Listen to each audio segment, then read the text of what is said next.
શહેરમાં 2 દિવસથી અંધારપટ છે કારણ કે નગરપાલિકાએ લાઇટ બિલ નથી ભર્યું।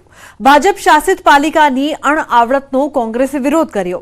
કોંગ્રેસના નેતાઓએ એકઠા થઈને હાથમાં પ્લેકાર્ડ લઈને વિરોધ કર્યો તો આરટીઆઈ એક્ટિવિસ્ટે મુખ્ય માર્ગો પર ભીખ માંગી રૂપિયા ભેગા કર્યા અને વિરોધ નોંધાવ્યો હતો। હું નગરપાલિકા છું તેવા પોસ્ટ લઈને વિરોધ કરવામાં આવ્યું। ભીખ માંગી જે રૂપિયા ભેગા થયા તેને લઈને પાલિકા કચેરી પહોંચી પોતાનો વિરોધ નોંધાવ્યો હતો અને ચીફ ઓફિસરને સોંપ્યા હતા।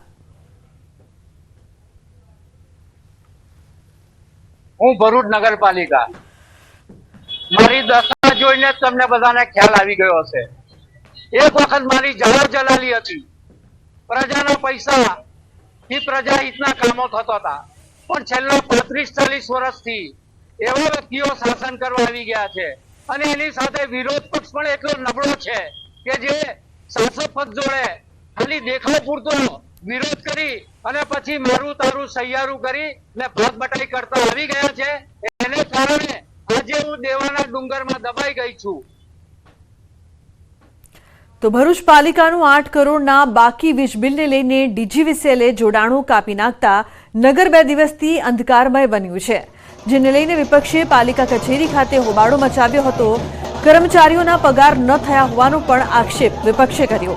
પાલિકાની તિજોરી ખાલીખમ હોવાથી વિપક્ષે તિજોરી બહાર કાઢીને પોતાનો વિરોધ નોંધાવ્યો હતો। પાલિકા કચેરી બહાર ઢોલ નગારા સાથે વિરોધ કર્યો। વિરોધ દરમિયાન વિપક્ષ અને પોલીસ વચ્ચે રકઝક પણ થઈ હતી। આજે સ્ટ્રીટ લાઇટોનું નિરાકરણ લાવવાની જગ્યાએ જ્યારે કોંગ્રેસ આંદોલન કરે છે અહીંયા એ મુદ્દાની સાથે જ્યારે પોલીસને આગળ કરીને અમને રોકવામાં આવે છે અને પોલીસ ખાતાને પણ અમે કહેવા માંગીએ છીએ તમે હર હંમેશ ભાજપનું હાથું બનવાનું બંધ કરો, પણ આ ભાજપના શાસકોના દાબ દબાણથી તમે અમારા ઉપર દબાણ ના કરો। તો સમગ્ર મામલે પાલિકાના ચીફ ઓફિસર હરીશ અગ્રવાલનું નિવેદન સામે આવ્યું। કહ્યું કે ચાલુ વર્ષના તમામ બિલોની ભરપાઈ કરી દેવામાં આવી છે। અગાઉનું બિલ બાકી હોવાથી વીજ જોડાણ કપાયું છે, જેની ભરપાઈ માટે સરકારની યોજનામાં લોન માટેની દરખાસ્ત કરવામાં આવી છે। ભરૂચ નગરપાલિકાના સ્ટ્રીટ લાઇટના કનેક્શન ડીજીવીસીએલે પરમ દિવસે કાપવામાં આવેલ છે। પાછલી બાકીનું જે લેણું ચડી ગયું છે જે લગભગ 6.5 થી 7 કરોડની 7.5 કરોડની આસપાસ છે।